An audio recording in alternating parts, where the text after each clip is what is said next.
आप देखिए इतने अफसोस की बात है, मुल्क बहरान का शिकार है।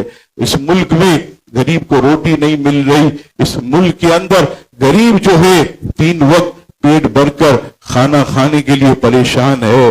और हमारे मोहतरमुल मकाम इज्जत माब गवर्नर साहब ऐलान करते हैं कि हम इस दफा 13 और 14 को ऐसी आतिशबाजी करेंगे कि दुनिया दुबई को भूल जाएगी। लोग जो है वो बड़ी से बड़ी आतिशबाजी को भूल जाएंगे। अरे गवर्नर साहब आपको क्या हुआ?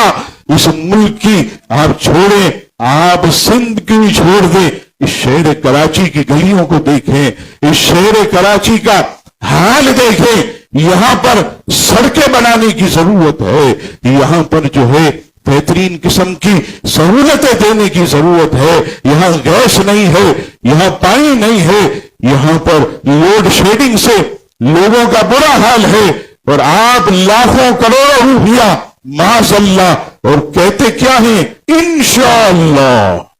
हराम कहां? किसी भी मुफ्ती से पूछिए, आतिशबाजी ये हराम और जहन्नम में ले जाने वाला काम है। ये हर मौके पर जश्न आजादी हो, ईद मिलादुन नबी पर भी याद रखना, हम जो है वो बचा नहीं रहे अपने आप को।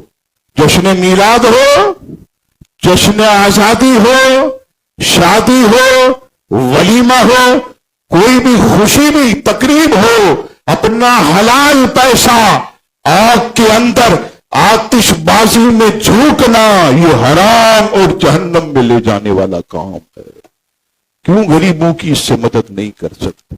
धड़ल्ले से बोलते फिर कहते इंशाअल्लाह माज़ल्लाह।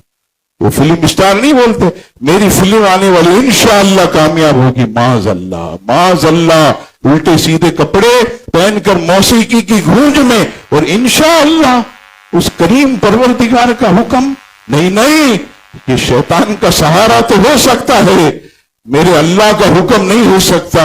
मेरे अल्लाह का तो हुक्म यह है कि हर वो पैसा जो फजूलियात में बर्बाद किया जाए, जिससे किसी को नफा ना हो, वो फजूल इसराफ है।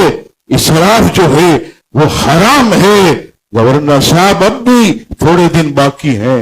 हमारा ये पैगाम अगर आपको पहुंचे तो खुदा के वास्ते ये 1-2 घंटे की मुसलसल आतिशबाजी का जो आपने ऐलान किया है, इसे वापस ले लो, इसे खुदा के वास्ते वापस ले लो, और इस पैसे को गरीबों में तकसीम कर दो।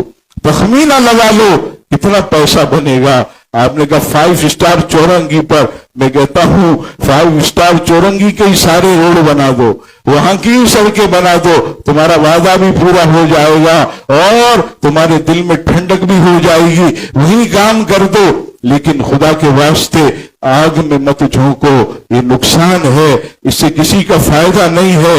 हमें वो काम करना चाहिए जिससे हमारा रब राजी हो।